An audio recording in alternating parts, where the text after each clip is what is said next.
Iubiți frați și surori în Domnul Iisus Hristos. Iisus Hristos este Domn. Aș vrea la început să vă spun câteva cuvinte despre întoarcerea mea la Dumnezeu. Eu m-am născut în Uniunea Sovietică, exact după război, un an înainte de a termina în 44. Părinții au fost creștini, dar n-a durat multă educație în familie, eram 7 copii. Ne-au luat de la 13 ani, am plecat în școala de stat. Acolo nu se vorbea de Dumnezeu, acolo nu te punea nimeni să te rogi. Era o doctrină ateistă, o doctrină care a declarat că Dumnezeu nu este. Și noi, copiii tineri, foarte repede ne-am aclimatizat la aceste condiții. Foarte mult ne-a plăcut că nimeni nu ne deranjează, nu ne obligă să mai citim Biblia, să stăm pe genunchi sau să ne rugăm, căci că acel ce nu înțelege lucrurile duhovnicești le face cu greutate. Cel ce le înțelege le face cu dragoste. Noi copiii nu prea înțelegem toate, ca și copiii de astăzi. Dar mă gândeam de multe ori, oamenii aceștia care stau în fruntea noastră, profesori și toți, ori ei știu că este Dumnezeu sau nu? Îi urmăream de fiecare dată când luau masa, îi urmăream de fiecare dată când veneau la liceu, se roagă ei sau nu?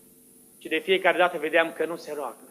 Și parcă îmi venea să le spun, este Dumnezeu sau nu-i? Dacă nu-i, de unde știți? Dacă este, de ce nu-l ascultați? Dar ca copil nu aveam nici puterea și nici curajul să faci lucrul acesta. Și așa am absolvit liceul, am plecat la facultatea de matematică, fizică și astronomie.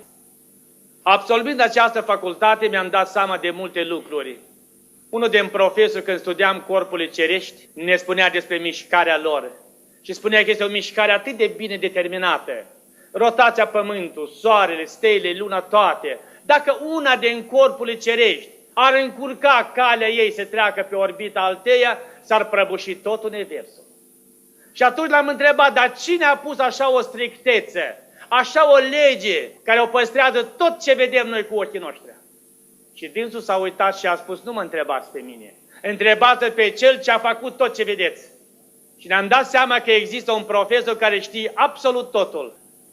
Dar cum să-l găsești pe acest profesor? Căci în fața ta stăteau munți ai ateismului, darwinismului, evoluției și altele. Și așa după absolvire m-am dus profesor la liceu, apoi am fost chemat la universitate, am făcut de nou studiile, am primit doctorat în științele matematice, doctor și fizică și matematică. Am lucrat la minister, m-am urcat foarte și foarte repede pe scară. Nici astăzi nu pot să-mi explic care a fost motivul urcării mele așa de repede pe scară într-așa o lume grea comunistă. Am ajuns în Ministerul de Învățământ, am ajuns în guvern, eram doctor în științe, eram bine salariat, nu aveam nicio grijă, nu aveam nicio problemă, lucrurile materiale nu aveau nicio valoare, de cât aveam nevoie, de atât mă foloseam. Erau fonduri de unde aveam să primim, aveam lefuri și așa am mers lucrurile bine. Apoi înăuntrul meu simțeam un gol. Parcă este un gol și trebuie să-l completez. Mă gândeam când eram student că o să-l completez când voi primi diploma. Și nu s-a mai completat. M-am gândit când o să luam un post mai bun. Nu s-a completat. Și așa mereu golul acesta mă urmărea zi și noapte. Când vorbeam cu colegii mei, toți spuneau că au și ei câte un gol și un necas.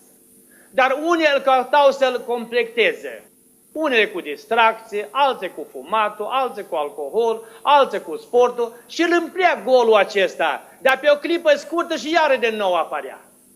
Iar pe parcursul anilor am înțeles că acesta gol se poate de împlut cu Duhul Sfânt, care niciodată nu se golește. Și aceasta este puterea pe care trebuie să o înțelegi a pocăinței. Dar mă gândeam, mă amageam pe mine. Omul repede se amagește pe el și apoi caută să-l amagească, să-l convingă și pe altul. Omul când te convinge să faci ca el e rătăcit. Atunci e cel mai mare bai. Omul când te convinge să faci ca Hristos, el începe să se sfințească.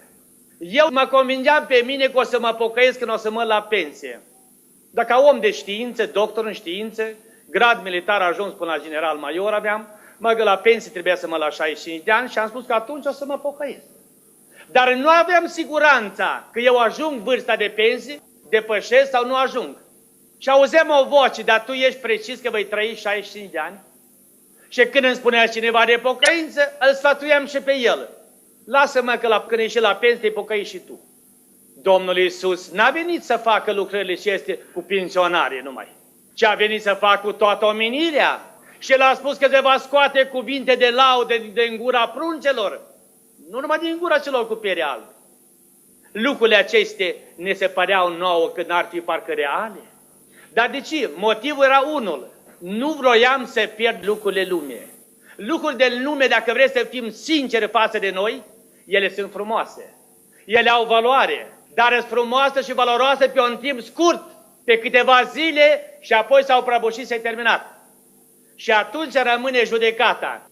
Te iei de pe lucrurile frumusețe veșnice sau de o durată scurtă. Aici este alegerea, pierderea sau câștigul. De ce Scriptura spune că-și poporul de Nenivea nu deosebea dreapta de stânga. Nu să credeți dumneavoastră că erau atât de analfabeți. Generalii Nenivii, împăratul, nu știa că asta e mâna dreaptă și asta e stânga. Nu în sensul fizic. Ei tot una mergeau înainte cu idolatria. Dar când le-a spus că 40 de zile și dimincește au deosebit dreapta și stânga, de ce Dumnezeu ne luminează atunci când tu vrei să fii luminat. Eu eram conștient că este o putere, este Dumnezeu care a creat totul. Știam că lucrurile acestea nu sunt adevărate ce spune ateismul sau ce spune darwinismul. Eram conștient, știam cărțile lui Darwin, care nu sunt publicate toate. Dânsul la urmă spune, trebuie să fii complet lipsit de înțelepciune, să crezi ce am scris eu, că nici eu nu cred ce am scris. Dar aceasta nu se dădea publicație, că atunci nu puteai să duci aceasta ca știință. Și el a spus, ce nenorocită este lumea, că îi crede că omul vine de la maimuță, dar mai departe nu-l interesează de unde vine maimuța. Aici se oprește, se pierde.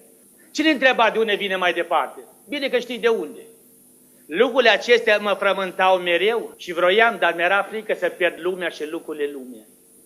Și așa lucrând, trecând zile, am fost invitat la Moscova să merg de nou să fac facultatea de juridică, să devin șef de tribunal.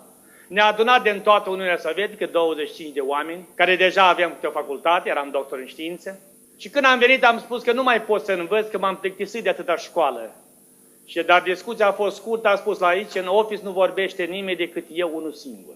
Și când șeful de securitate a spus că vorbește el mai mult nimeni, va trebui să accept tot ce a fost.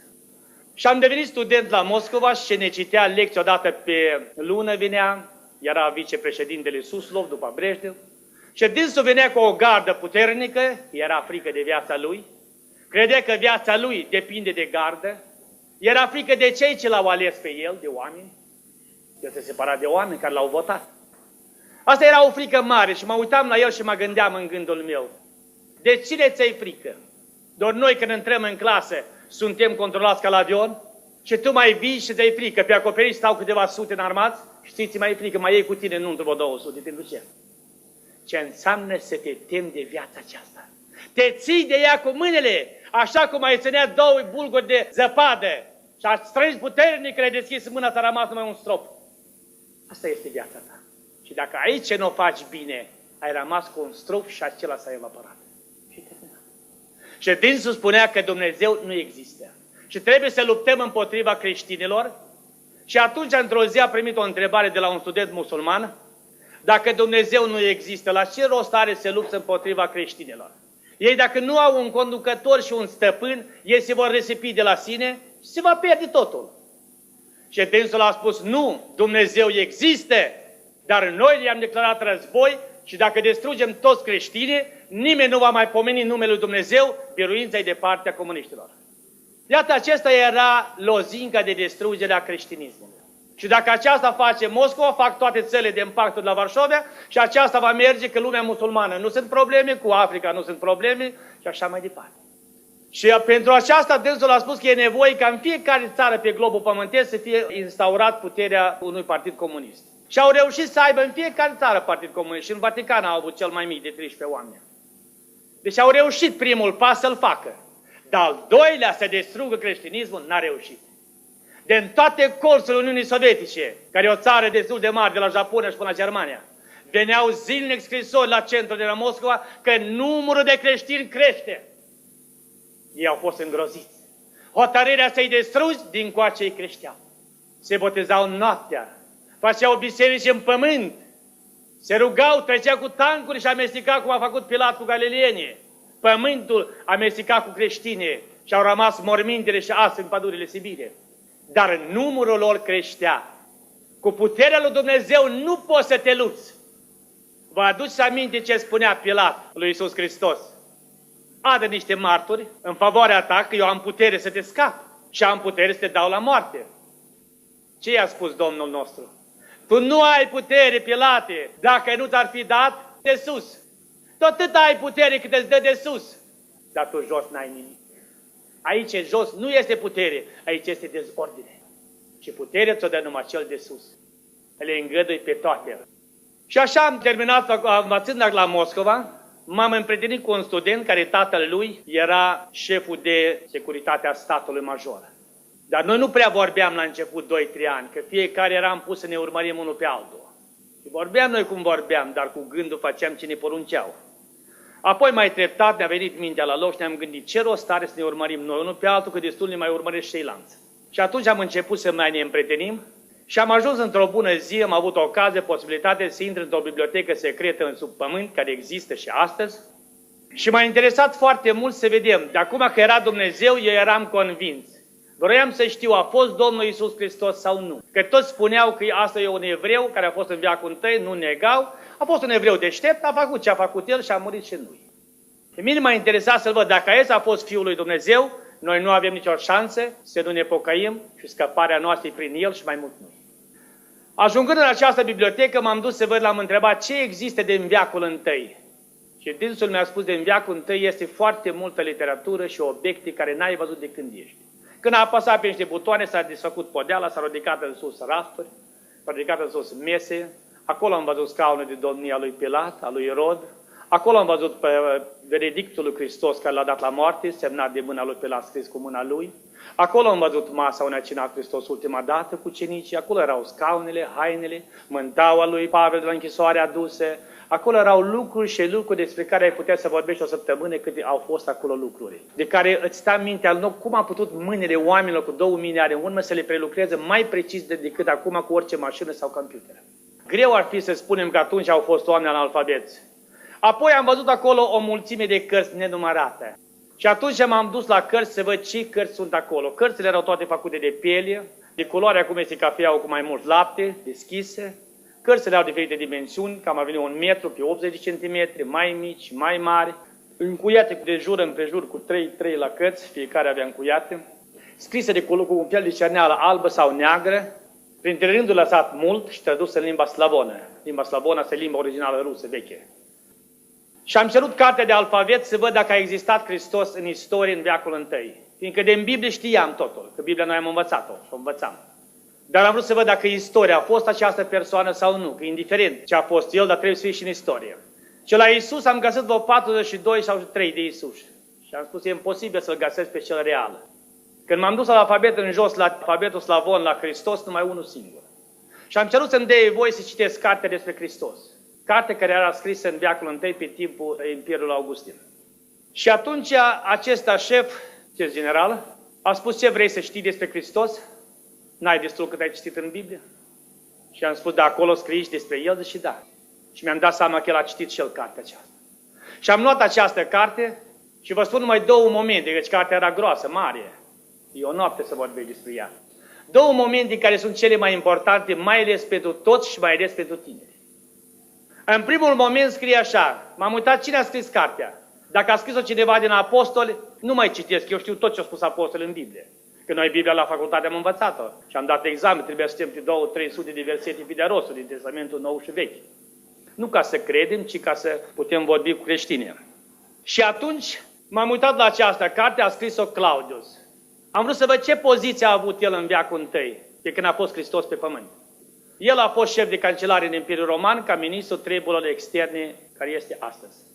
Și dânsul scrie, am plecat la Ierusalim, el punea pe judecători, pe guvernatori, pe șef de vamă și el îi retragea înapoi din funcțiile lor ca diplomați. Și el a plecat să reprezinte pe cineva acolo, în funcție de guvernator, căci Pilat era la început și guvernator în Pont și judecător, apoi Pilat rămâne ca judecător suprem peste Pont și Galileea și mai trimite un alt guvernator. Și s-a întâlnit, s-a auzit foarte mult de Iisus Hristos și s-a întâlnit cu El față în față. Și când s-a întâlnit a spus, vreau să mă uit în fața ta, să-ți cunosc culoarea ochilor. Ce fel de om ești tu, că am auzit prea multe lucruri. Când s-a uitat în ochii lui Hristos, era ca două flacăre de foc. Și a spus, n-am văzut nicio culoare, ci am văzut două flacări de foc care te uitai mult, te putea orbi. Și atunci l-am întrebat, de unde ești tu cu adevărat, ești din Nazaret? Și dânsul a spus, eu sunt venit din cer de la tatăl meu. Și atunci l-a întrebat Claudius, dar cine este tatăl tău? Tatăl meu este Dumnezeu. Deci eu nu-l cunosc. Probabil că tu ești de pe o planetă în care cred grecii. Zice, nu, toate planetele am creat eu cu tatăl meu. Și atunci i-a pus peste 100 de întrebări.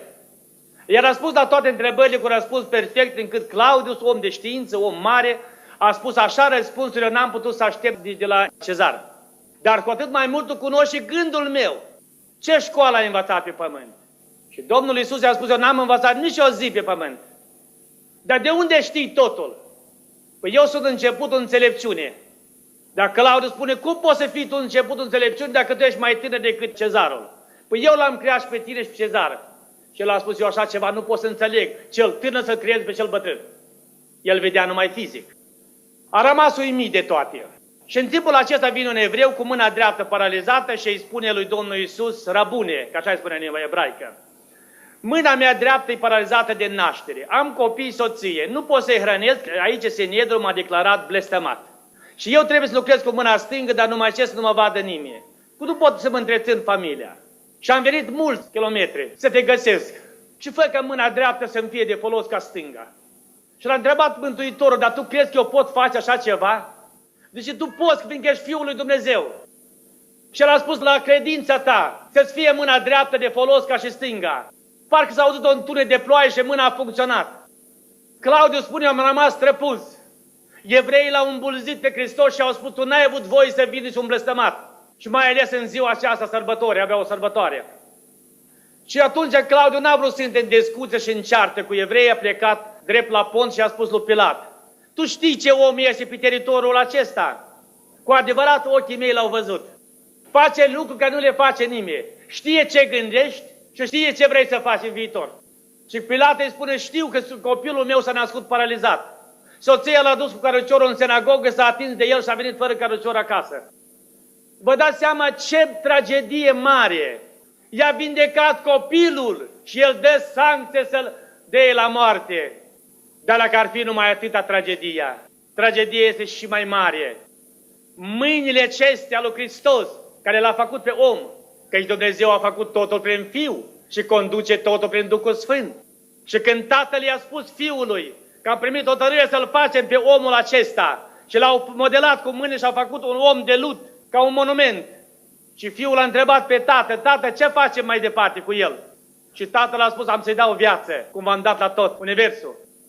Și a suflat și a deschis ochii și apare Adam și a început să gândească, să vorbească, să plimbe în jurul lui Dumnezeu. Și n-a trecut multă vreme și omul acesta creat de mâna lui Hristos a pregătit cele mai grele cuie, cel mai mare ciocan și în mâinile cu care l-a făcut le-a pironit pe lemn. Iată care a fost răspuns omenire la creațiunea blândețe, dragoste lui Dumnezeu. Tu ne-ai făcut cu mâinile tale, pe mâinile tale pironim. Tu mi-ai vindicat copilul, pe tine te dau la moarte. Câtă durere a fost, ce blamă, și pe toate le-a răbdat.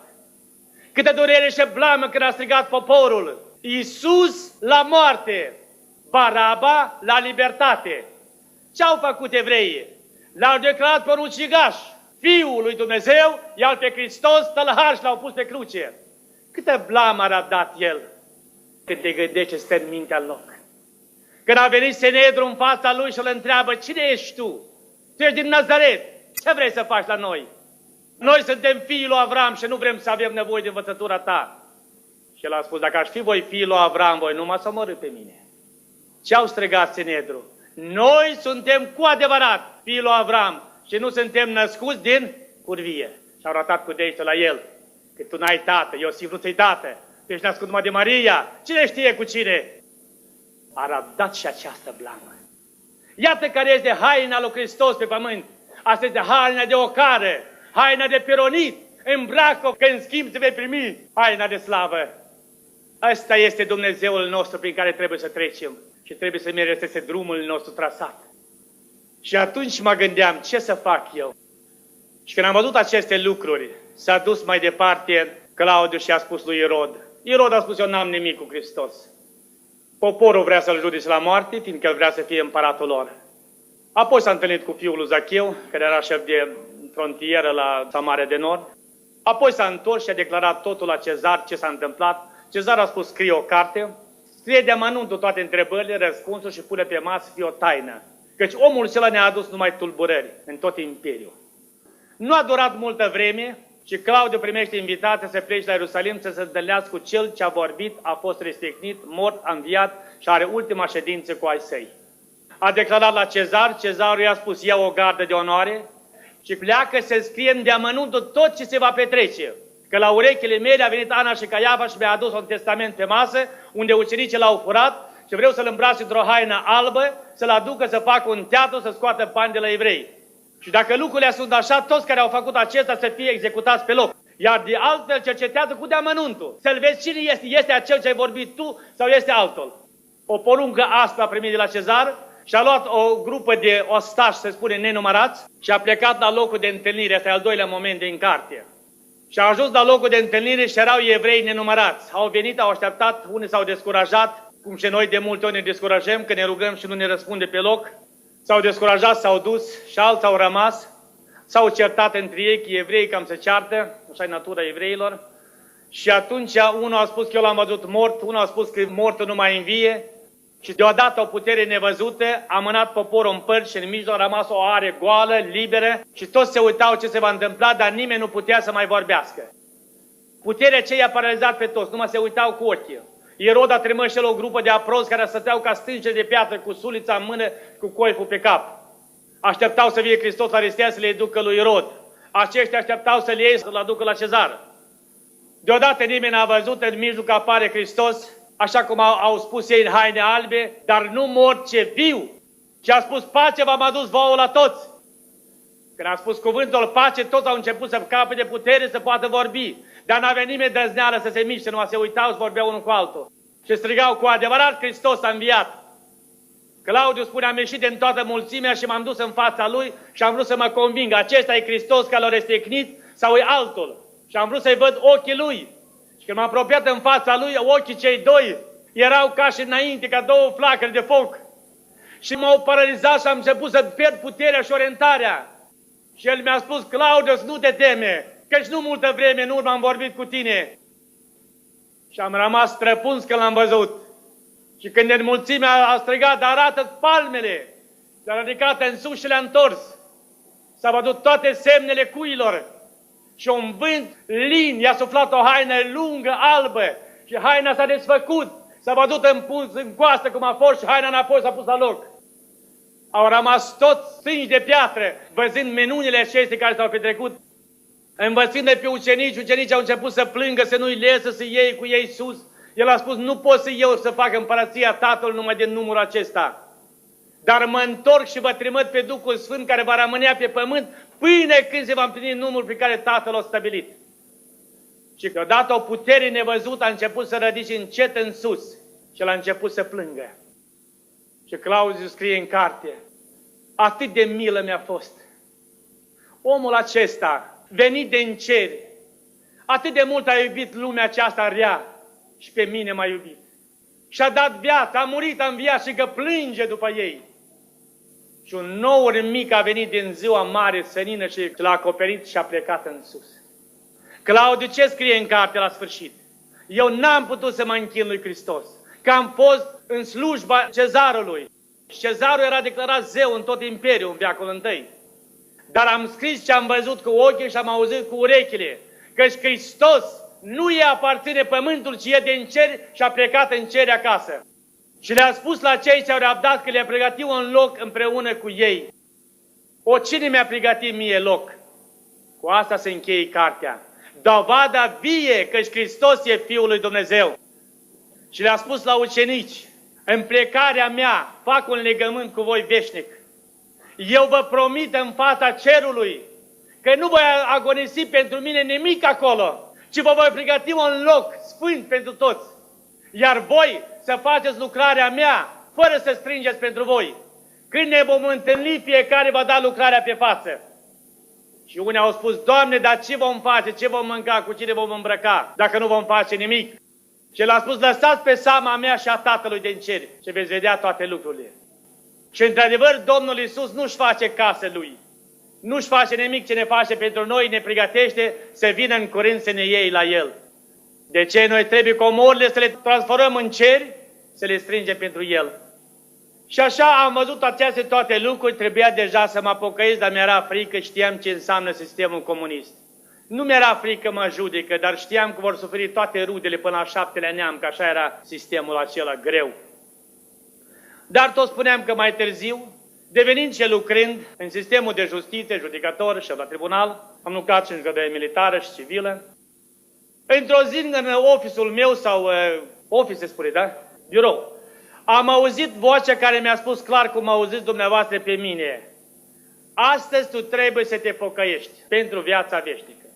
Mie mi s-a părut o tulburare, s-a petrecut în mintea mea, m-a cuprins o groază și o frică și am crezut că ceva se tulbură înțelepciunea și pot să-mi pierd mințele și o să rămân să mă duc pe alții de mână pe stradă. M-am uitat în oglindă, am văzut că parcă nu am nicio schimbare, m-am pipăit mâinile, am început să văd dacă pot lucra, pot citi, pot totul. Am văzut parcă nu s-a schimbat fizic nimic, dar înăuntru simțeam o tulburare. Și am sunat la niște prieteni de-ai mei și am întrebat cum vorbesc la telefon, bine? Zice, da, vorbești bine, dar ce? Zic, sunt parcă bolnav, zice, nu se simte pe vorbă că ai fi bolnav. Și atunci am pus receptorul, mă pregăteam să mă cobor jos la etajul întâi, în sala de proces, și înainte de a mă coborî, aud de nou aceea voce. Și îmi spune, astăzi pentru tine este ultima zi. Pe mine parcă a trecut un curent electric și aici unde aveam un gol care îl simțeam totdeauna, parcă cineva mi-a aruncat o piatră. Piatra aceea mi-a pasat inima, așteptam de în clipă să se oprească inima. Și am spus la secretară că procesul se amână după masă și am plecat la medic să văd ce iese cu inima. Mi-a făcut cardiogramă se spune, da? Și a spus că inima e normală ca și la un cosmonaut, 120 pe 80, nu are niciun fel de boală sau durere. Când l-am întrebat ce mă apasă, a spus, nu știu ce ți se pare. Și atunci m-am gândit ce să fac, de unde e vocea aceasta, e de la Dumnezeu sau de la cel rău? Parcă nu mă vedeam că eram rău, nu vedeam că aș fi făcut eu crime sau altceva. Nu luam bani de la cei ca să nu-i duc la închisoare, să ierță eu mite, cum se spune, că aveam bani mai mult decât îmi trebuia, nu aveam nevoie, aveam fondurile noastre, era sistemul pus așa cum îl știți dumneavoastră.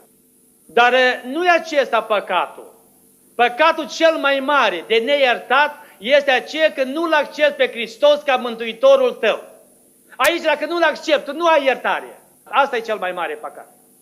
Dar eu nu-L vedeam pe ăsta, vedeam celelalte. Și spuneam că nu le am și parcă e bine. De multe ori nu vedeam de ce să mă pocăiesc. Dimineața mă la lucru, vin, ce-ar fi motiv?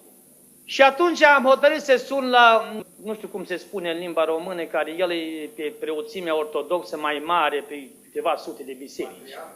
Subpatriarh sau mitropolit. I-am sunat lui că îl cunoșteam și dânsul îmi spune, asta e de la diavolul.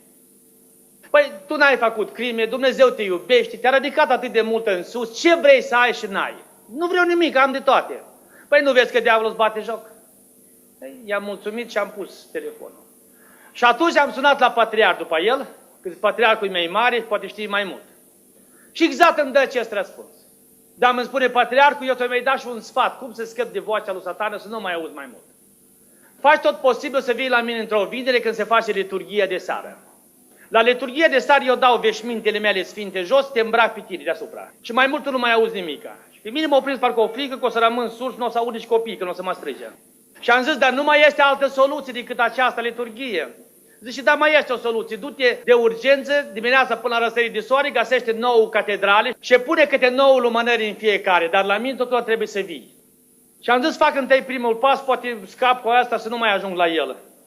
Am găsit catedrale și ele toate, am spus, ce să punem 9 lumânări? Lumea săracă ia câte 10, 15, pune acolo, pune dincolo, aici, toate locuri, știți doar cum se fac lucrurile acestea, dar eu să mă duc cu atâta leafă, bani, să iau ar fi o rușine. Și m-am dus, le-am cumpărat pe toate cât erau în vânzare. Când am ajuns la 9 catedrale, erau cele mai multe, o întreb pe femeie câte dimineața, când veneam până la răsărit de soare, cum mi-a spus el, câte lumânări are de vândut. Dânsa a spus, dar ce sunteți inspector financiar, să-mi faceți verificare? Am spus, nu vreau să le cumpăr. Beata s-a spărit când au zis că le cumpăr pe toate, a stat, a numărat o oră întreagă până a calculat cât costă fiecare, am plătit vreo 2000 de ruble, se era vreo 4000 de dolari. Le-am luat pe toate, dânsa spune ce să fac cu ele. Am spus, pune-le să ardă toate acestea ca eu să fiu binecuvântat. Dânsa a spus, dar unde să le pun? Zic, unde e cel mai sfânt loc aici? Zicea, unde era monumentul Sfinte Maria? Și el, și acolo era în jur pus așa o are, așa un loc rotund, ceva galben pe mare și nisip și acolo le punea. Și am zis să le pun acolo pe toate. Dânsa a spus, nu pot, dacă le pun ia foc catedrala, într-o săptămână dacă o să le pot. Că așa ceva n-a fost de când lucrez aici, atâția ani de zile. Și am spus, bine, puneți-le într-o săptămână, numai să nu rămâne niciuna nearsă, ca să primăți toate binecuvântările pentru ele. După ce am făcut lucrul acesta, dânsa mă întreabă, eu văd că ai ceva probleme, că nu s-a întâmplat în anii mei aici așa ceva, o cumpărare și vânzare mare. Și am spus, nu am probleme financiare, nu am cu sănătatea nimica, vreau să ajung la Dumnezeu, când îmi sfârșesc viața pe pământ. Dânsa a spus, ai venit aici, exact unde este locul, de aici noi trimitem în cer. Și eu m-am bucurat că am găsit loc, am spus, acum rezolv problemele. Și ce trebuie să fac? Dânsa spune, ai făcut mult și bine, acum ar trebui să-ți iei încă icoana lui Sfântul Nicolae, e o icoană mare, întâi mi-a spus că îi ajută și sănătatea vindică și bolile și dă înțelepciune și răspund la întrebări și toate l-a vindicat pe soțul meu, pe dânsa, uite, ne ține în viață și așa mai departe. M-am gândit că a costat vreun 1.000.000, văzând de câte de multe lucruri face icoana aceasta. Dar am spus, chiar dacă costă 1.000.000, totul nu o cumpăr. Și am spus, o eu, aduceți-mi un coace. Când mi-a spus costă 25 de ruble, am zis, e nimic, mare. S-a dus în pivniță, mi-a adus-o și vine de acolo, se întoarce înapoi și spune, îmi cer iertare că nu-i. Asta e o icoană atât de scumpă că a dispărut chiar în 2-3 zile când le-am vândut pe toate. Ele veneau de la Moscova, le aduce de undeva. Dar de ce este Sfântul Dumitru? El costă numai 5 ruble. Dar de ce e mai ieftin? Dar tot e sfânt. Păi el ajută mai puțin, dar ia mai mulți, adică tot în suma de 25 de ruble și tot aia aceeași binecuvântare. Eu m-am gândit în mintea mea, probabil că de Sfântul Dumitru nu. Dacă ei ajută, cine nu vrea să aibă acasă un ajutor? Și am spus, aduceți pe toți cât sunt acolo. Că eram precis că nu-i niciunul. Când s-a părut în pivniță, dar nici cu vreo 30 în brață. Na, cât să plătesc, vreo 100 și ceva am plătit-o pe ei, că i-a calculat repede, toți. Și îmi spune acum, și luați și duceți-i acasă. Am spus, nu pot să-i duc acasă. Soția mea e evreică și nu mă primește icoane. Evreii n-au icoane. Eu să spun, dar eu ce să fac? Eu am încasat banii și de acum asta e marfa dumitale. Lasă aici la ușă, cine vine, dai câte o icoană, dar spui că eu am plătit ca binecuvântările să vină în adresa mea. Și Dumnezeu spune, iată că asta e lucrare bună. Și m-am bucurat că l-am găsit pe Dumnezeu și am rezolvat toate problemele. De ce vă spun momentul acesta? Că multă lume îl cată pe Dumnezeu pe cale rătăcite, ce nu-l găsește. Apoi dânsa vine cu o bucățică mică de hârtie și îmi spune, știi ce, scrieți numele dumneavoastră și scrieți ce probleme aveți. Și noi avem aici o cutie, punem acolo și când se face slujba de seară sau de dimineață, va fi rugăciune și tot se rezolvă. Eu stau să mă gândesc, ce să scriu? Nu știu. Și o întreb pe ea, dar ce scriu oamenii care vin aici în catedrală? Trebuie să scoate o cheiță mică, deschide, ca să văd cutiile și ale care au de lemn, cu o tăitură sus, deschide, scoate hârtiile îndoite, citește 1, 2, 3, 4, deci scriu sănătate, bani, fericire. Eu m-am gândit în gândul meu, bani mie nu-mi trebuie, eu n-am ce face cu leafa mea. Sănătate mi-a spus că am cât la un cosmănăut. Fericire de amul m-am lămurit când cer eu ajung, că am făcut tot ce mi s-a cerut. Stau cu hârtia în mână și mă uit la ea și hârtia la mine și nu scriu nimic. Femeia n-a mai avut răbdare, mi-a luat hârtia de mână și mă întreabă ce lucrezi. Am zis șofer. Deci văd că la școală n-ai îmblat, dar știi cum te cheamă? Știu, zic Ivan. Păi lasă scriu eu, scrie Ivan, sănătate, bani, fericire, deci dacă vrei pune 3 ruble. Eu am băgat mâna în buzunar, am scos una de 25, că așa s-a nimerit. Și am spus, am 25, deci 6 luni n-ai nicio problemă. Am zis, bine, dar după 6 luni ce fac? Păi vii înapoi și faci ce ai făcut la început. I-am mulțumit și am plecat cu mașina și am văzut că asta este neadevărat. Pietroi și ăla mă apasă mai departe. Și am zis, Doamne, eu pot să vin nu în 6 luni, în fiecare 6 zile. Ce fac cei săraci? Ce fac bolnavi? Cum să găsească 6 catedrale până la răsărit de soare? Cum și să îmblie el, că la 100 de kilometri la de altă legăței? Asta nu este calea. Asta este o rătăcire. Nu te duci tu la Dumnezeu nici cu 1.000.000 de icoane și lumânări. Niciodată. Și atunci am venit înapoi în birou și am stat pe gânduri. Ce fac eu? E ultima zi. Eu trebuie să rezolv. Unde mă duc? Ce fac? Și îi spun la secretară, adă-mi dosare creștinilor. Erau multe dosare. Și am luat un dosar a unui creștin care nu l-am judecat deloc. Pe unii trebuia să-i pedepsești, că era legea. Și eu le dădeam pedeapsă mai mică, dar îi dădeam pe mâna altuia, dar mai mare. Și era sistemul. Și am luat dosarul unui om bătrân. Deja el era, de acum e frate, nu-i mai zic om. Dar atunci era om pentru mine. Pe dânsul i-a făcut un dosar că au pus un casetofon când se ruga la rugăciune și la acesta casetofon a înregistrat vorbind în limbi. Și l-au chemat și l-au interogat. Vorbește în limbi? L-a spus da. Pentru cine? Deci spun taine. Deci le dai peste graniță? Zice da. L-a întrebat, da unde? Deci sus. O, tu ne minți? Și au făcut așa un dosar de mare. Că e un om care distruge Uniunea Sovietică, dă toate secretele, le află, le strânge, dă peste țară și ne poate într-o bună zi, ne putem găsi toți prizonieri sub conducerea altei țări. Și trebuie să-i dai de la 5 la 8 ani de închisoare, sau de la 5 la 12, nu mai amintesc exact cât era. Când a venit bătrânul celălalt la interogare, un om de sub 80 de ani, sau 80 avea, l-am întrebat, dumneata, e adevărat cum scrie în dosar, că la pagina 7 era pusă o cruciță. Și noi știam că e creștin sau nu. Dacă era crucița roșie, era penticostal. Dacă era albastru, era baptist. Dacă era neagră, era ortodox. Astea erau semne care le știam noi la tribunal. Am văzut că crucița e roșie, asta e penticostal. Știam eu toată doctrina penticostală și tot ce este. Și am zis, dumneata, prima întrebare, vorbește în limbi? Zice, da. Spui secrete? Zice, da. Unde le spui? Zice, sus. Dar cui le dai sus?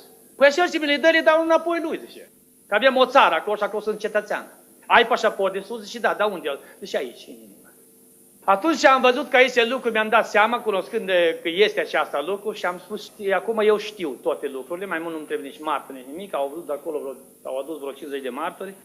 Pentru ce trebuie martor? Omul a spus că vorbește în limbi? Dacă ar fi spus că nu, trebuie martor, spui că da, să-l convină. Că a spus că da, martor, am trimis pe toți acasă. Și am spus, uite ce, eu îmi pare rău să te pedepsesc, dar legea trebuie să-ți dau o pedeapsă cât de mică. Te duci în comună, un an de zile nu ieși din teritoriul comunei. În fiecare luni dimineață, la ora 8, te duci la primărie, 10 minute e timpul dumitale și îi spui primarului bună dimineața și îi spui că ești viu, sănătos și 10 minute el n-are voie nimic. Dumneata îi spui ce vrei. Și poți să-i spui de Dumnezeu, spune despre cine vrei. Asta e vremea dumitale. Apoi vom vedea.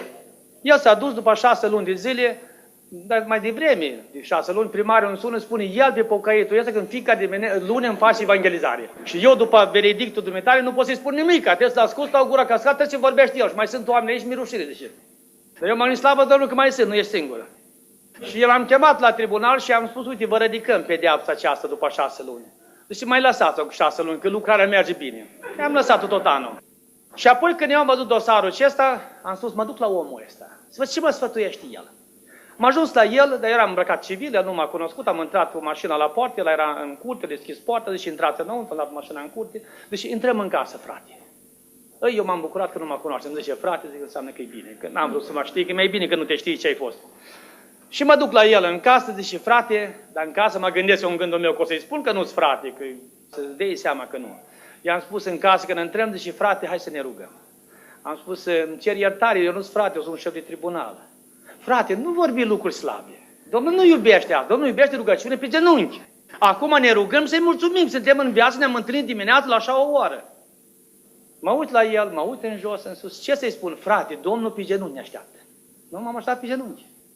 Ce să te rogi dacă nu te-ai rugat niciodată? Am spus câteva cuvinte. El a văzut că rugăciunea nu merge, un om deștept al lui Dumnezeu. S-a ridicat în picioare, a pus mâinile pe capul meu și aia, și acum țin minte. Și a început să roage cu putere. Eu am simțit pe mine că trece curentul cel electric care l-am avut în biroul meu. O putere mă ridică în sus. Am început să caut sub genunchi. E adevărat sau e o viseț, sau e galiționație? Și el în timpul rugăciunii zice, crede și nu cerceta. Eu am zis, uite cum el mă pândește ce fac. Așa am crezut în mintea mea. Nu știam ce-i cu mine. Zic, dacă se termină rugăciunea asta, plec și bun plecat, că eu nu mai scot la capăt. După ce a terminat rugăciunea, el îmi zice, frate, ce ai simțit în timpul rugăciunii? Eu n-am vrut să mă dau deodată pe față, zic nimic. Frate, nu se poate. O putere a trecut prin mine, pe dumneata, ca un curent electric m-a zguduit. S-a ridicat în sus, că mâinile mele stăteau așa, deodată m-am trezit așa. Și nu era un arici, era capul dumneata sub mână. Înseamnă te ridicat în sus cineva. Zic, e adevărat. Atunci am recunoscut, Domnul, că știi toate detaliile. Deci asta este puterea lui Dumnezeu, a Duhului Sfânt. Acum, deci, frate, spune-mi ce grabie la început să-mi spui că ești. De acum mi-era rușine să-i spun cine sunt. De ce? Când vine cineva în casa dumitale, pune-l întâi să se roage pe genunchi și apoi discute. Și discuția are un caracter blând și bun. Dar dacă mergi în discuție, rugăciunea nu are valoare pe urmă. Și am spus, frate, acum nu mai are rost să spun cine sunt. Slăvit să fie Domnul că te recunoști că ești nimic. Îmi zice al mie. Care-i problema? I-am povestit totul. Deci, frate, asta e de la Domnul. Sătană cheamă la pocăință? Sătană te amenință cu ultima zi? Cum te-au înșalat șarlatanii? Ce să fac eu, frate? Spun și eu lui frate de respect. Deci trebuie să te pocăiești. Eu am ridicat mâinile în sus fără să vreau. Niciodată n-am ridicat. Și am spus, sunt de acord. Parcă s-a desfăcut pieptul și a ieșit Petroișela. Am suflat ușor. Deci, frate, ce s-a întâmplat că ai avut așa greutate? Și am spus, uite, Petroișela au dispărut. Asta Dumnezeu ți-a dovedit că e calea adevărată care îl cazi pe Dumnezeu.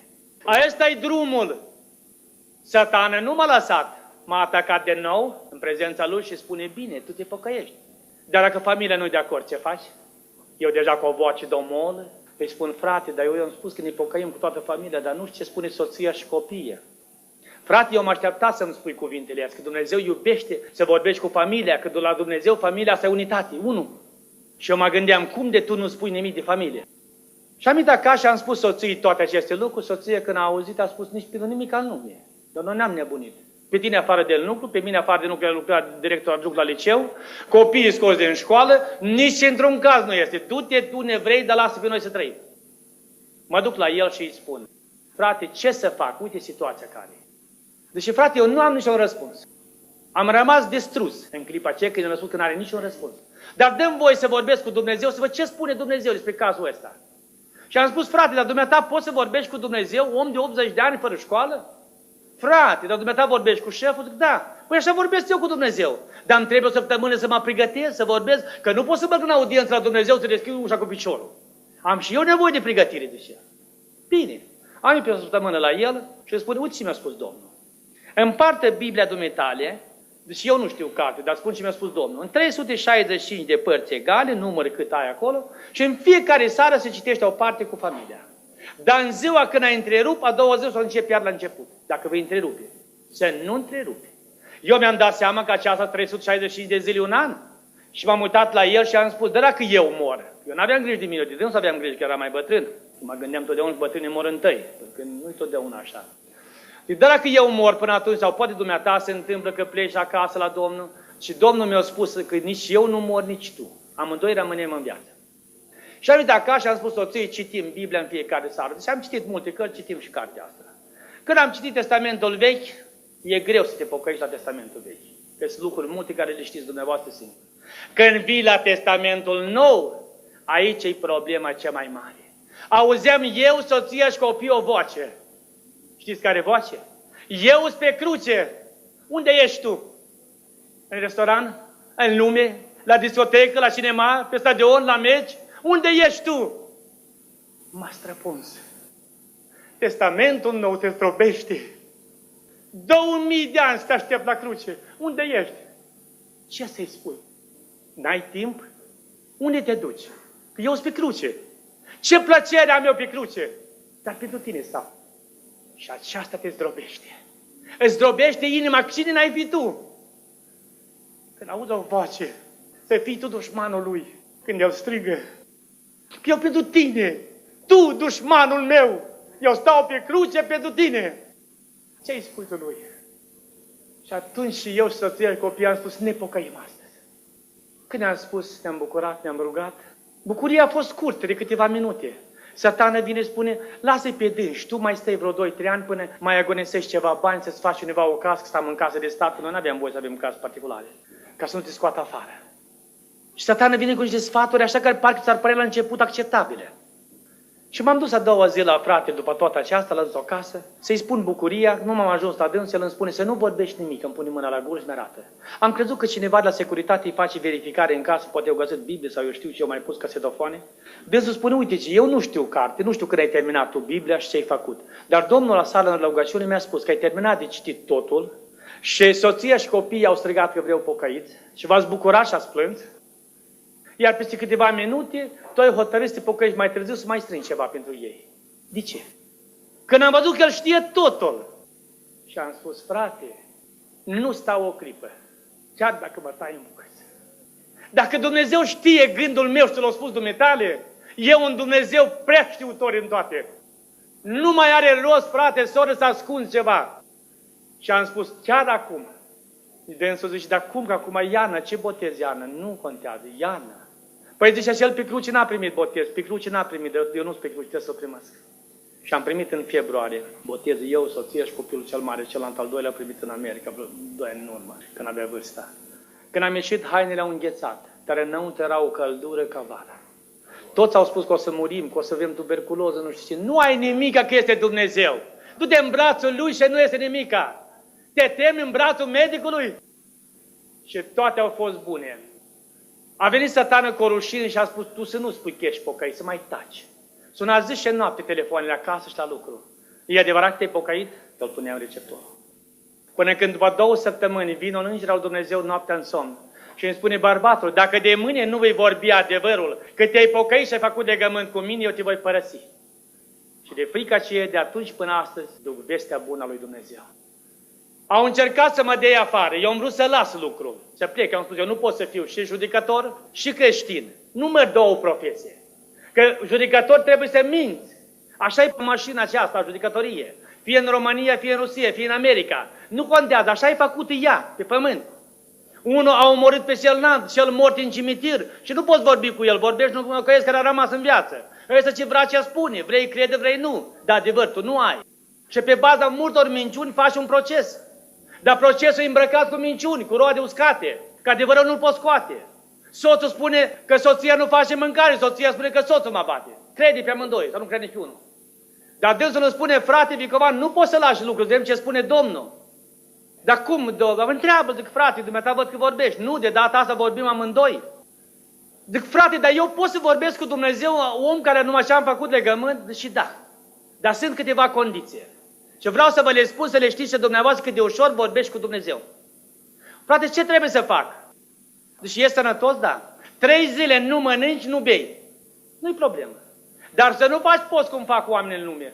Dimineața până în seară, când Sibiria soarele sare la 11 și pune la ora 3. 4 ore ușor să nu mănânci. La Polul Nord, 6 luni e ziua, 6 luni e noaptea. La Norilsk.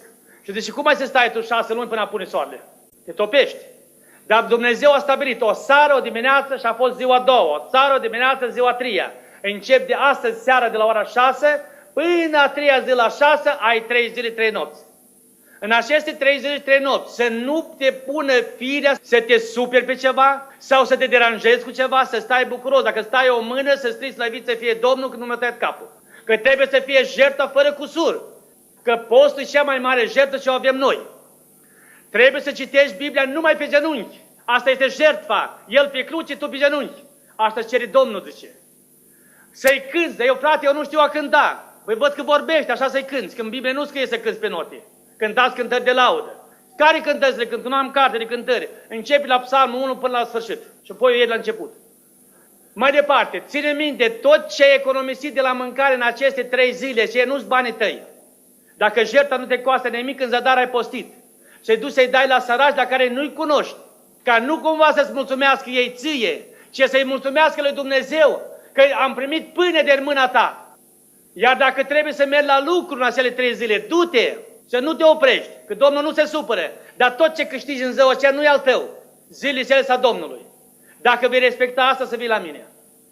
Am venit, am luat așa cum mi-a spus, a 3-a zi am luat bani cât o zi am lucrat, 2 nu, am strâns, am calculat tot cât am economisit, am pus în plus, m-am dus pe la piață, am dus sărași care stăteau, le-am dat și am spus în numele lui Hristos, du să-ți cumpără pâine, du să-ți cumpără îmbrăcat, că îl vedeam în ce stare. Și ei strigau, mărire Domnului. Și m-am dus la el acasă pe la ora 10-11 noaptea, 3-a zi. Când am întâlnit dânsul, uite ce mi-a spus Domnul, zice, fără să-mi spui nimic, mi-a spus că ai respectat această cerință. Acum mai este o cerință. Am să o pot și pe asta, da. Domnul iubește rugăciuni pe genunchi. Dacă ești bolnav, roagă-te cum vrei. Domnul nu are pretenții, dar sănătos vrea pe genunchi. 2. Rugăciunea trebuie să o faci cu ochii închiși. Dacă în timpul rugăciunii deschizi ochii, atunci eu de la început. Și am zis, dar de ce, frate? Domnul vrea să-ți dea poate o vedenie, o înștiințare și îngerul a venit să vadă cum te rogi, ce faci. Când îngerul stă acolo, zice, culege rugăciunea. Vede că ai deschis ochii, te uiți la lucrurile lume, tu lasă uite mai departe, că el e ocupat cu lumea. Ai închis ochii, i-ai blocat. Mai departe, cât timp tu mă auzi pe mine rugând, Dumnezeu nu-ți ascultă rugăciunea. Că tu nu ai voie să mă auzi pe mine. Unește-ți mintea cu altarul Dumnezeu de binecuvântare. Și atunci tu vei primi răspuns la Dumnezeu. Și am zis, asta e posibil? Zice, da. Ne așezăm pe genunchi, închidem ochii, ne rugăm. Eu l-aud pe el cum se roagă, cum m-a auzit dumneavoastră pe mine acum. Și am zis, Doamne, doar dacă taci el din gură sau dacă mă faci mine surd să nu aud. Dar altfel asta nu va fi niciodată. Peste o jumătate de oră eu nu-l mai aud. În mintea mea îmi vine ideea, poate el nu se roagă, obosit că e bătrân. Dar eu ochii nu deschid și mă rog. Și mă rog cât nu știu, dacă ochii închiși vreme n-ai, măsoară cu mintea vremea, nu mai măsoare. Deodată am început să simt că eu sunt într-o scăldătoare, curge apă și plâng. Și vorbesc și aud cu ureche și nu înțeleg ce vorbesc. Și am început să cânt și nu știu ce. Și gata, m-am pierdut orientarea. Vorbesc, simt că gura îmblă, dar ce nu știu. Nici un cuvânt nu știu. Deodată urechile mele aud un vânt puternic, o vâjăire de vânt. Și deodată parcă în minte a trecut ideea că el n-a fi închis geamurile și afară plouă și a venit un curent.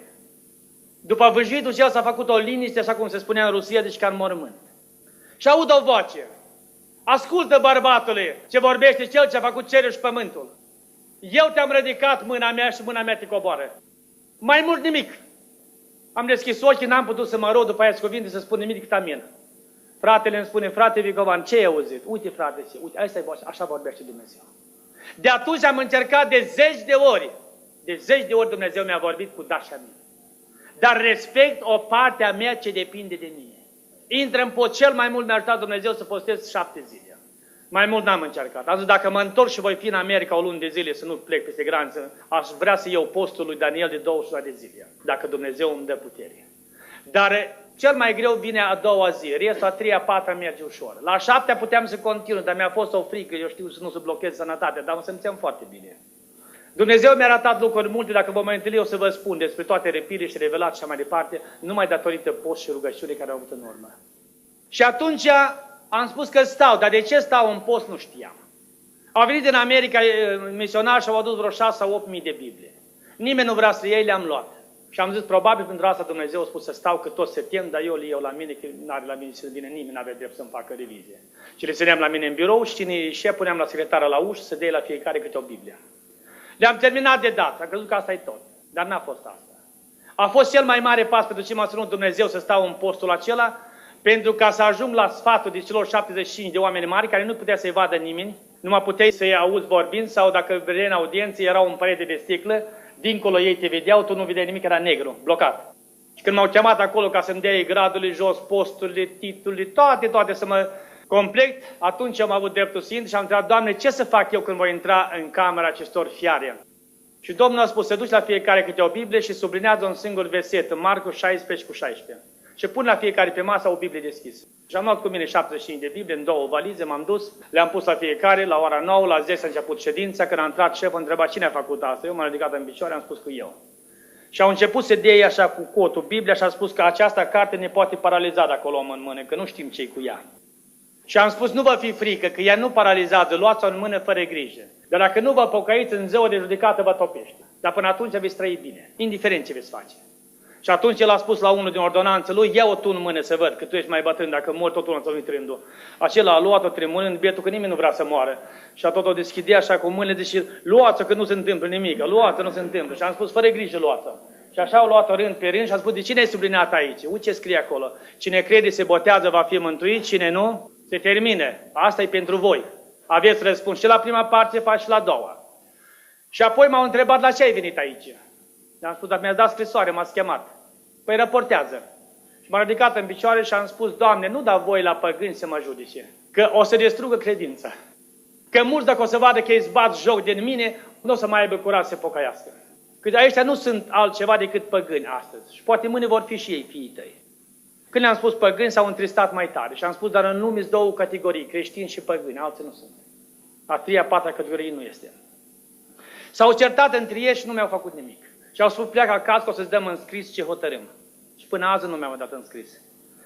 Apoi au încercat să mă dea de 3 ori prin Parlament jos. Eu eram ales până în anul 2001, pe 9 iulie. Și n-au avut număr de voturi. Și dacă n-au avut, au vrut să-mi fac accident. Și n-a ieșit. Tot ei l-au pregătit și Dumnezeu i-a obligat pe unul să pregătească și pe altul l-a obligat să-mi spună. Și atunci nu mai luam șoferul, plecam singur. Plecam pe un drum, veneam pe altul. Și Domnul mi-a purtat de grijă și eu am spus, dacă Dumnezeu mi-a dat 60 de ani, cine îmi poate lua o zi? Dacă cineva mi-a o zi, înseamnă că sunt doi Dumnezei. Unul dă viața, altul ți-o ia. Atunci cu care mai bine să faci legământ? Dar este un singur Dumnezeu, care viața ta e în mâna Lui. Și am spus, nu mi-e frică de nimeni. Am avut atunci un curaj mai mare decât acum. Și au văzut că nu pot face nimic, m-au chemat și au spus, noi am terminat, nu mai putem să-ți faci nimic. Am făcut evangelizări pe la închisori, prin spitaluri, pe regimente militare, că trebuia să plec în fiecare lună, așa era regulă să țin lecții pe la fabrici, uzini. Și atunci au spus să părăsesc țara în 24 de ore. Ori să ies la televiziune spun că Dumnezeu nu există. Și am spus, nu pot să spun că nu-i ceea ce este. Mai bine spun că voi muriți în iad și plecați. Că asta eu sunt convins dacă nu vă pocăiți. Dacă Dumnezeu este, sunt convins la fel. Și am semnat pentru al doilea punct să plec. Și au spus, familie nu iei, nimică nu iei. Și eu atunci am plecat, am intrat acasă, am făcut o rugăciune și am plecat. Și am cerut azil politic de la Statele Unite de Americi, Canada, Australia și Africa. Și am spus de unde vine, acolo plec. Și am venit de la Africa. Și nu știu de ce, parcă mi-a fost groază să mă duc, dar nu știu de ce.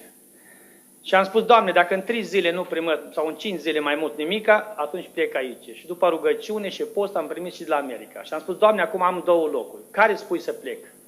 Și într-o vedenie de noapte, Domnul mi-a spus, pleacă în America. Și am ajuns în America, în Chicago, nu știam limba engleză deloc, știu mai multe limbi, vreo 7 limbi pământești, aia să le știu, dar astea am în vedere europene de aici, dar engleză nu știam. Când am ajuns, m-au întâlnit acolo în aeroportul internațional cu traducători, cu toți, și ei știau tot despre mine, prin Interpol. Nu era nevoie să le spun cine sunt și pentru ce. Dar m-au întrebat dacă am sponsor. Am întrebat ce asta sponsor. Dar eu nu știam ce asta sponsor. În Uniunea Sovietică nu era noțiune, sau în România, s-a avut sponsor înainte, în România. Și nu știam ce înseamnă. Și a zis, sponsorul asta este un om sau o organizație sau o biserică care răspunde dumneata. Am spus, eu am așa o persoană. Cine? Zic, Iisus Hristos. Păi stai pe scaun să vii, știa el. Dar de să știi cât de grabă nu te ia. Treaba lui. Și n-am stat în mulți, și câteva ore au venit 3 americani și a întrebat, cine e Ivan din Rusia? Am spus, eu, dar ce mă cunoaște și nu. Eu am lucrat în Leningrad și profesor de limba engleză ca să pot da Biblie la studenți și am avut azi noapte un vis. Domnul mi-a arătat așa cum ești. Și mi-a spus cum te cheamă să vin eu. Dar eu, de când îți pocăit, eu nu cred în visuri. Și am spus la păstor. Păstorul m-a luat pe un frate, suntem 3. Și a zis, hai să vedem visul tău. Și când am deschis unul, te-am văzut și te-am cunoscut. Și am plecat la el vreo 2 săptămâni și apoi am venit la Tribunalul Suprem de la America ca să fac acolo o mărturie. Eu am primit azil politic prin fax, am trebuit să fac mărturie în față. Și m-a pus să scriu cine e sponsor. Și am scris Iisus Hristos, ce funcție are împăratul împăraților, unul locuiește, am spus în cer la dreapta Tatălui, telefonul nu-l cunosc și am semnat și am dat. Celelalte hârtii le-au făcut ei, că nu știam engleza. Și când au ajuns, mă spune judecătorul, cum ai putut să scrii așa ceva? Doar știi că Hristos Iisus ajută acolo, noi suntem jos. Eu sunt creștin, n-ați business cardul meu, cartea aceasta de business, scrie-mă pe mine că eu te ajut. Și el am întrebat, dar dumneata mori sau nu? Păi ziceam să mor, că am peste 60 de ani. Atunci el iar rămân singur. Nu dau pe Hristos. Hristos de acum mai mult, nu moare, rămân cu el. Hai să pierd. Dacă îi pierde, câștiga, asta mi-am ales drumul. Păi am fost chemat în multe părți și niciodată n-am vrut să... Toți au vrut să scot aceea din dosar, că e unicul dosar în America unde sponsorul este Iisus Hristos. Și asta i-a deranjat pe foarte mulți. Și îmi propunea orice numai să-l scot, să pun pe cine vreau. Și am spus, nu pot să schimb, că pentru asta eu n-am suferit pentru America, n-am suferit pentru voi, eu pentru Hristos. Și dacă pentru El mă țin de El, până la urmă, ori pierd, ori câștig, dar de El. Unde El, acolo vreau să fiu și eu. Și apoi a spus, ce vei face tu nu știi niciun cuvânt în limba engleză? Am spus, unul știu, ok. Și ce ai să faci tu cu ăsta? O să vedem ce o să facem, că Măgărița a vorbit în limba omenești, poate vorbi și eu engleza. Și am luat 3 zile de post și rugăciune. Și am spus, Doamne, dacă această Măgăriță a vorbit în limba omenești, fără o zi de școală, fă-mă pe mine într-un an de zile să vorbesc limba engleză. Și m-am dus la școală și n-am știut un cuvânt decât ok, care Dumnezeu mi-e martor, că nu spun altceva. Și într-un an de zile am vorbit engleza. Profesorul la urmă mi-a spus, de ce nu mi-ai spus că știi engleza, te-ai arătat că nu știi nimic. Și am spus, uite ce e situația, de aici o știu. Și Dumnezeu a spus, și numai credința ta te-a făcut să înveți limba. La noi în 5 ani de zile abia învață limba, care îmi la școală, care nu învață de viața. Și atunci m-am dus și mi-am făcut toate documente să mă recunoască cine am fost în Uniunea Sovietică, mi-au recunoscut diplomul, titlul, gradul, toate absolut. M-au pus să mai dau examen de nou, am dat 62 de examene, ca să-mi dea înapoi titlul de doctorat în științele matematice cu diplomă din America. Și aici am făcut o greșeală și vreau să vă spun să nu o faceți dumneavoastră. Nu l-am întrebat pe Dumnezeu ce să fac mai departe. Imediat la Los Angeles, la universitate, cu diplomă de doctor din țară, din America, ei m-au primit la lucru, $75 pe oră, bani mari, am zis că în 2-3 ani eu îl întreg pe Avram. O bucurie nespusă, strigam mărire Domnul, eram în stare să vin acasă 60 km pe jos. Am vrut să las mașina pe marginea drumului, de bucurie. Și am lucrat un an de zile și Dumnezeu mi-a spus pentru o soră, bărbatule, tu te-am adus în America să te îmbogățești și să investești Evanghelia. Dacă nu vei lăsa lucru, te vei pierde mântuirea. Am zis, sora aceasta poate are invidie, că noi așa suntem învățați. Dacă e vorba să primești, de la Domnul, dacă să dai, nu e de la Domnul. La altă rugăciune, un frate îmi spune. M-am uitat în sală, o văd pe sora. Probabil că sora l-a pus pe frate să-mi spună. Așa mintea-ți vine. A treia oară Dumnezeu îmi spune gură în față. Am postit 3 zile, am spus, Doamne, eu 3 zile de post, de rugăciune, spune-mi Tu mie. Dumnezeu mi-a spus, dacă nu lași în timp de 3 zile, seara 27 ianuarie, nu lași de la 1 februarie lucru, te voi tăia mântuirea. Și atunci am lăsat lucru. Și am spus, Doamne, ce să fac acum? Unde să mă duc? Iară post și rugăciune și primesc un bilet, așa un plic, cu adresa mea și nu știu ce e înăuntru. Deschid, aveam un bilet de avion să plec în Zaire, în Africa. Și m-am dus la Evanghelie, am spus, Doamne, eu nu mă duc singur, eu nu cunosc Africa. Tu mergi înainte, eu mă din urmă.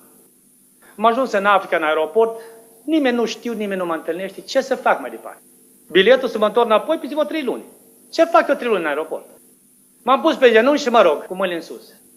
Vine un șeful poliției musulmane, că acolo așa e legea, dacă te arestează cineva, te pune în genunchi cu mâinile în sus până vine și spune lanțurile. Și mă întreabă, cine te-a arestat și nu ți-a pus lanțurile? Am zis, nu m-a arestat nimeni. Eu sunt creștin, mă rog lui Dumnezeu. I-am spus adevărul. El a spus, tu ești creștin? Părăsește aeroportul, că te trimitem la Hristos imediat, înainte de vreme. Și am spus, bine, l-a plecat și am spus, Doamne, ce să fac? Și o voce îmi spune, ridică-te, du-te înainte. Ți-a ieșit un bărbat în cale, să nu te oprești să te uiți la el. Să-i spui în limba engleză, Domnul să te binecuvânteze, du-te mai departe, eu voi lucra. M-am uitat în aeroportul și de-abia vedeam cap, că nu văd nimic, oameni încolo, dar pe direcția asta nu văd pe nimeni. Eu valiza și mă duc înainte. Mă duc, deodată un negru trece așa ea și s-a oprește să uit la mine. Eu trec pe lângă el, nu mă uit, îi spun în dreptul lui, Domnul să te binecuvinteze. El strigă, Ivan, tu ești din Rusia, eu te aștept, eu ți-am trimis biletul. Și așa m-am dus cu el la evangelizare și de atunci am trecut toate continentele și peste 100 de țări. Și acum vreau să vă spun un singur moment să-L vedeți cât de mare Dumnezeu. Noi suntem fire de praf, dar cât de mare Dumnezeu. Ne ducem, vestim Evanghelia din loc în loc. E greu să vestești Evanghelia. Am văzut oameni atât de năcăjiți și flămânzi. Am venit un om de 70 de ani sau 72 de ani și am dat o ciocoladă și a pus-o în gură când s-a predat atunci. Că acolo când te duci nu poți să mergi cu mâna goală. Aici la dumneavoastră vii, că aici ai unii dormi și mânca. Acolo, domn din pădure, trebuie să ții ceva cu tine. Și el a pus-o în gură și a spus, Doamne Iisus Hristos, eu m-am predat ție, fă ca dulceața aceasta să ții măcar până în mâini. Eu n-am avut niciodată dulce în gură. A venit un om de 50 de ani care s-a pocăit și a spus, frate Vicovan, până vine Domnul, poți să-mi promiți că voi fi odată satul? Ce înseamnă când ești satul de pâine? Cum te simți? Cum îmbli? Cum gândești? Cum vorbești? Că eu am 50 de ani și încă n-am fost sătul. Numai pielea și oasele care în Chinou poți să vezi sau în reviste. Dacă în România, în Rusia, în Polonia, în Bulgaria e sărăcie, asta e rai în comparație ce acolo. America Latină, America Centrală, coasta întreagă de Africa, partea Aziei de răsărit. E tragedie cea mare. Am venit în avion, când am venit de acolo, numai în pantaloni, în ciorap și într-un tricou. M-a întrebat stewardesa, unde-ți haine, cine te-a prădat? Nu m-a dat eu singur. Și unul nou din Zeelandă ce era în avion, s-a uitat la mine și m-a întrebat în limba engleză, unde-ți hainele, ce-ai făcut? Că v-au zis că n-am nici pantofi. Și am spus. Și la următoarea oprire a stat avionul, într-un aeroport vreo 2 ore, s-a dus și mi-a cumpărat haine și aici costum care mi l-a cumpărat el. Dumnezeu nu m-a lăsat să ajung la evangelizare mai departe, numai eu. Cum se duce evangelizarea? El a rânduit aceste lucruri. Și am ajuns pe insulă în Trăiestul Zemțe. Când am venit la șeful acela, el cu penile cele toate așa, ea m-a întrebat la ce ai venit aici. Și aveam 2 traducători. Să vă spunem despre Dumnezeu. Noi avem 8. Unde să-l punem și pe vostru? Deci plecați. Și am spus, bine, aveam o corabie micuță de la Noua Zeelandă, frața aveau a lor cumpărată a bisericii. Și când se plecăm, mi-a spus, nu, opriți-vă. Soția mea de 4 zile n-a mâncat nimic, are o febră și Dumnezeu mie nu o vindecă. Și eu am apucat o leacă de ciudă pe ei. Dacă Dumnezeu vostru o vindecă, eu pe Dumnezeu mie eu omor pe toți. Și o primesc pe vostru. Dacă nici a vostru nu vindecă, vă omor pe voi și termin cu toți Dumnezeu. Când așa mi-au tradus, am zis, Doamne, așa să fie. Ne-am dus la cocioaba ei de paie, stătea acolo o femeie, ei nu sunt negri, e culoarea lor cafenie deschisă, tuzemță. Stătea acolo și acolo stăteau ocultiști, spiritiști, gâcitori cu șerpi, cu capul de șarpe în mână, cu scate, cu capul crane de oameni, toți ce vrei, săreau în sus cu cărți, vrăjeau și am scos afară pe toți, făcut o rugăciune de curățire a duhurilor, am uns cu un delem patul și stil pe cei ce stau cu paie acolo, ca să nu aibă duhurile putere să vie acolo să deranjeze. Și ne-am rugat, nu știu cât, o oară, mai mult sau mai puțin, Dumnezeu știe. După aceea am văzut că au sărit de în pat și au legat la soții și au cerut mâncarea. Au chemat pe toți ocultiștii să vadă dacă sănătoși. I-am pus termometru, dar ei nu cunosc, nu știu nimic. Și atunci toți au pus limba pe fruntea ei și au spus că e sănătoasă, n-are febră. Și atunci au zis să fac un foc mare, cât jumătate din camera aceea s-au adunat lemne și nu știam pentru noi sau pentru ei ce vreau să facă, nu puteam să vorbești mult cu ei, ei nu tare vorbesc mult. Și când focul a fost în cea mai mare putere, a spus toți Dumnezeii noștri ardem, primim un Dumnezeu nou. Și atunci noi i-am dat slavă lui Dumnezeu. Au aruncat cărțile, oase, tot ce au avut, mâini de copii care vrăjeau, scheleturi, tot au ars, a ieșit un fum parcat de asfalt. Și apoi ne-am făcut eu un pat, ne-am culcat noi trei pe copac sus, ei dormeau jos. A doua zi șeful îmi spune acela să-i dau hainele mele lui. I-am dat, l-am îmbrăcat pe el și el mă întreabă, Dumnezeul vostru are ceva bogății? I-am spus, da. Ai putea să mai ceri o pereche de pantaloni, ții și o pereche mie să avem rezervă în plus? I-am spus, nu. De ce? Că Dumnezeu se supă dacă ceri două perechi de pantaloni. Câte sute ai tu de oameni aici în tribul tău? Păi ziceam vreo 700, că el nu știe, mi-a dat acolo o grămadă de pietre, când vine un suflet, spunea o piatră acolo. Și noi am numărat, că el nu știe cât el arată, are atâtea suflete cât e grămada de pietre de mare. Și când ne-am dus, am lăsat un frate acolo, ne-am dus în Noua Zeelandă, eu și mai cu un frate, am mers la biserică, la frață, am adunat niște bani, niște haine, medicamente, alimente, am venit, le-am cumpărat. 2 săptămâni am stat acolo să învățăm cum să speli, i-am bărberit, i-am tuns pe toți, i-am îmbrăcat frumos, semăna ca și noi, nu mai erau mai cafenii. Dar carte nu știu, în 2 săptămâni am învățat versetul Ioan 3:16. La ora 8 dimineața slujba de închinare, iau slujba de închinare la demoni tare lungi. Și acum noi le-am schimbat închinarea lui Dumnezeu, dar vremea am lăsat-o aceea. De la 8 până la 12 stau pe genunchi. 4 ore dimineața și cânt în continuu versetul 3 din Ioan 16. Nu de mult am primit scrisoare de la dânsi și de acum vreo lună, 1 sau mai mult, că ei știu deja 10 versete. Și mai nu 2 frați din Australia și stau cu dânsi zi și noapte. Cum îi lași, diavolul vine și ia înapoi din mâinile tale. Atât e de mare Dumnezeu. Înainte de a veni încoace, joi, vine o soră în America, spune, frate Vicovan, copilul meu e bolnav, are 12 ani, inima lucrează cu un aparat, plămânii cu altul, rinichii cu altul și cu altul îi dă oxigen. Și merge și a spus că mâinii desconectează totul, că inima de acum nici cu aparat nu merge, numai din când în când. Și vreau să vin să-i faceți ungerea, să vă rugați măcar să moară uns. I-am spus, soră, eu nu ung morți și nu pun mâinile pe morți. Dacă îl ungem pentru viață, dar pentru moarte nu, că n-are rost. Și ne-am dus în spital și medicul mă întreabă, șef, ce se face dumneata cu el? Nimic. Eu fac ce spune Domnul. Și am mai luat un frate cu mine și am spus, vină înăuntru să vezi ce face Dumnezeu. Dar înăuntru Duhul Sfânt să du-te că eu voi lucra. Nu știam cum. I-am făcut ungere, am pus mâinile, am rugat pe el, am pus mâinile încet, că nu aveam voie să te atingi de el ca să nu se oprească inima. Și ne-am rugat și Duhul Sfânt în timpul rugăciunii spune, mâine îl ridic pe picioare, poi mâine le ia acasă. Și am spus medicului, mâine dimineață să iei toate acestea la dâns să le desprinzi, el să le ridic pe picioare și apoi mâine să-l pregătești acasă. Și el a spus pentru mormântare, cum dacă să ridic pe picioare, mortul, cum să ridic pe picioare? Vineri s-a ridicat, sâmbătă a venit acasă și sâmbătă seara a venit la biserică, la stăruințe, la rugăciune, băie de 12 ani și a declarat că este sănătos și nu doar să. Iată este Dumnezeu. Am stat zile întregi în post ca Dumnezeu să-mi dea darurile Lui. Și Dumnezeu le dă oricui le cere, dar nu-i pentru folosul tău. E pentru folosul altora. Asta știți cum vine ca să înțelegi pământești. Ești un factor poștal și ai primit pensia la oameni și ai în geanta ta 1.000.000. Ai putea să te declari milionar, dar nu s-a tăi, ai dat la toți și tu ai rămas cu geanta goală. Și dacă n-ai dat cuiva, că mergi la închisoare.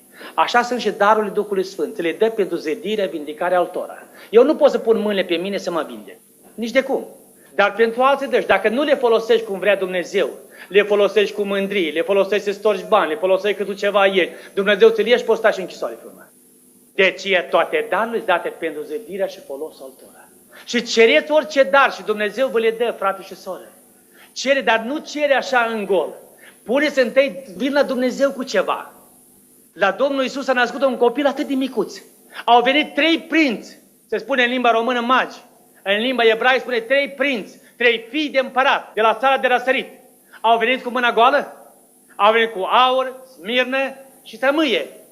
Vrei tu să vii cu mâna goală la Dumnezeu, să spui, Doamne, dăm toate și nu. Dumnezeu nu are nevoie de nimic. El are totul a Lui. Dar El vrea să ne învețe, să ne treacă prin școala Lui duhovnicească, să știm cum venim la El. Cu închinăciune, cu smerenie, cu rugăciune, cu post, să nu vii cu mâna goală. Doamne, dacă îmi dai darul vorbire în limbi, că sunt mai multe feluri, este vorbirea în limbi ca semna botezului, apoi este dar. Și la dar de acum se împarte în 3. Limbi cerești sau limbi pământești sau și cerești și pământești. Doamne, dăm darul de vindecare. Pentru ce trebuie? Spune Domnului, Doamne, mă duc să vindece bolnavi, să te vadă pe tine și credința, să vină să slujească ție, iar eu să rămân în umbră la picioarele tale. Să-l dă. Dar dacă nu îi spui pentru ce, unul a spus, frate Vicovan, dar ce să-i spun, Domnul nu știe? I-am spus, frate, cercetează Scriptura. A venit la Domnul Iisus un orb. Și ce a spus Domnul? Ce vrei? Ucenicii au spus, Doamne, Rabune, păi vezi că e orb. Să-i spună ce vrea, să-mi capăt vederea. Așa a căpătat. Dumnezeu vrea să-i spui ce trebuie și ce faci. Asta e Dumnezeu cel mare. Aveam $100 în America și mai mult nimic.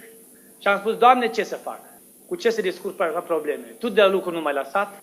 Și în seara ce când eu mă frământam grijele, vin 3 frați, spune, frate Vicovan, noi plecăm în Cuba la evangelizare și nu vrem bani să ne dai, că știu că nu ai de unde, că Dumnezeu te-a oprit să lucrezi, să vestești Evanghelia, dar să ne porți în rugăciune și să ne faci ungere și o binecuvântare, să ne primezezi în brațul Domnului. Mi-am spus bine. După ce am făcut toată slujba aceasta, o voce îmi spune, dă-i bani. Eu am zis, dacă ar fi de 50, ați dat 50 să rămân, dar eu o hârtie de 100, o bagnotă. Ducul Sfânt și de 100. Nu m-am împotrivat și am luat-o din buzunar la haine, am dat 100 lor, i-au plecat. Era sâmbătă seara noaptea și m-am culcat și am zis, Doamne, îți mulțumesc că ai trimis pe solii tăi în casa mea și am avut părtășie și bucurie. Când mă ascult dimineața, o voce îmi spune, du-ți deschide cutia la poștă care stă lângă drum.